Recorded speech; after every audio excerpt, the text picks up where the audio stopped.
United Nations, I've been on quite a number of missions overseas under the auspices of the United Nations, not only in Cyprus but in the Middle East. And a lot of people don't realize that all of the missions, or most of the missions that Canada participates, including those in Afghanistan, is in accordance with the United Nations resolution. So they're under the large umbrella of the United Nations.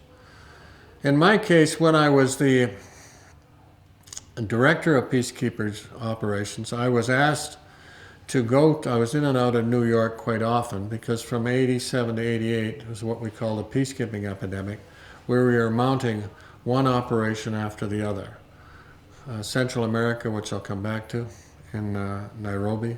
We were going into Cambodia. We were going into Western Sahara, in addition to the ongoing missions, long-standing missions, which we've been there for quite a few years. But I was called to participate in a reconnaissance of Central America as the chief of staff. There was a Venezuelan general who was the reconnaissance commander, which was fine, other than he didn't speak English, and I didn't speak Spanish. Okay, so it was awkward. However, there was 15 of us from various countries, obviously including Canada, and there's 3 or 4 Canadians there, Spaniards, and Colombians. Venezuela gave us a small aircraft to fly around in.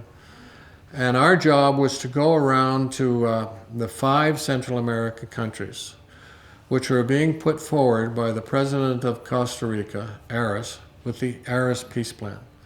Because they were fed up with the fighting between the Contras, the Nicaraguans, and the El Salvador and the bull zones in the north, the killing, and in other areas. So President Arias proposed that there be a peace plan and it be possibly monitored by the United Nations.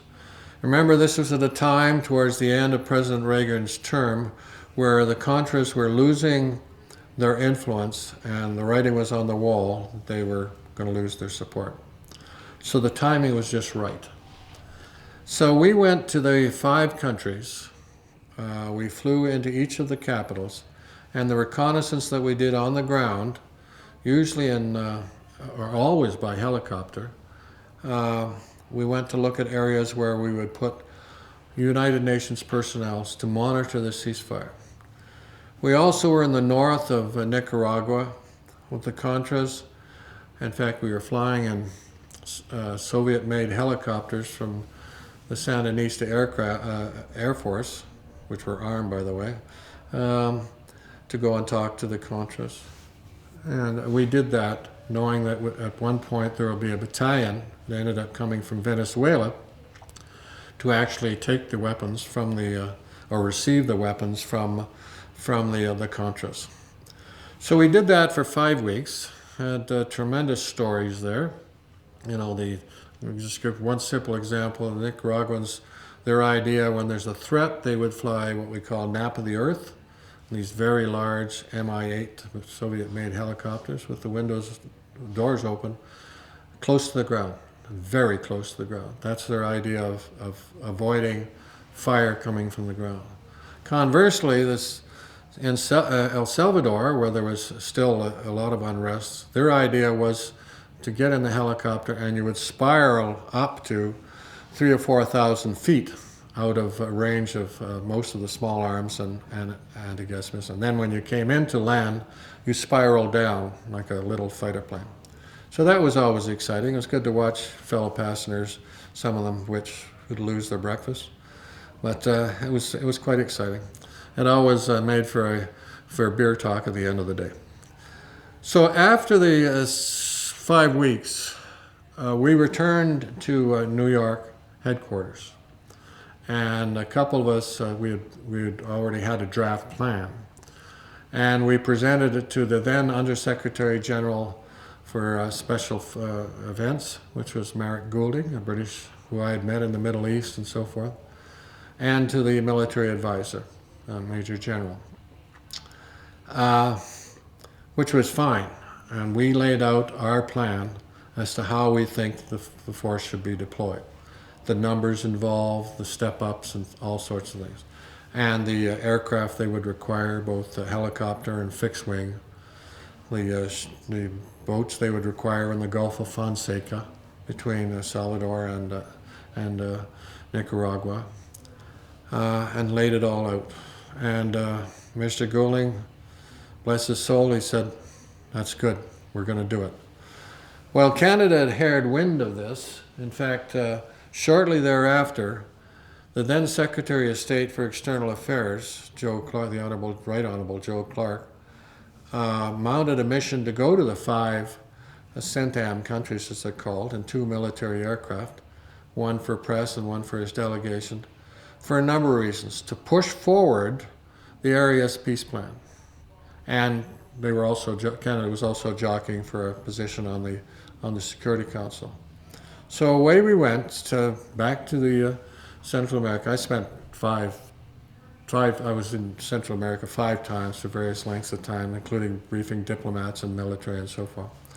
So we went with Mr. Clark, and the first stop was in Managua. We're going to reception for the president, and another chap and myself. He was also a lieutenant colonel. I was lieutenant colonel at the time. He said, looked over at us, and I had briefed him over in the Pearson Building, External Affairs, before we left, on what peacekeeping mission was all about and the proposal. He said, I think the 2 of you should be in uniform, because we weren't going to travel in uniform. So we nipped back to the hotel and put our summer dress on. Fortunately, we had packed it with us. And from that time on, Mr. Clark, whenever he sat down to talk to the military diplomats, he had his 2 colonels in the hip pocket, because he would turn to us and say, how would you address this as being a member of the United Nations? He emphasized United Nations. Just because we had Canadian shoulder flashes on, it was the United Nations. How would you address this problem? And why have you got these number of people there? And why are you positioned there? Remember, this was done without really the consent of any of the 5 countries. They knew we were there, they were very cooperative, but the operational plan was ours. So Mr. Clark came back, submitted his report, and darned if he didn't table my plan in the House of Commons. Say, this is coming from, quote, an expert, whatever expert is, and we think it's going to work. And darned if the United Nations didn't accept it.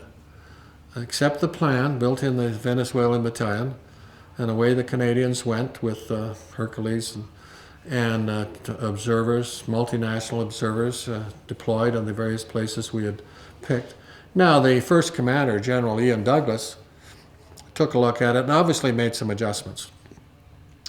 The second commander was an old friend, General Lewis Mackenzie, and they made some adjustments because when you're actually on the ground and discussing it with the locals, you've got to make sure that all the points are covered.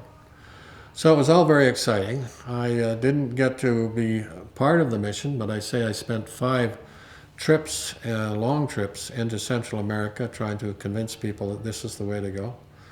And it worked. So I didn't actually serve with the mission, but I counted as one of my 14 tours. I spent a lot of time in Central America, to the extent that I could pick up the newspaper in the morning and so forth, and I would be able to understand most of it.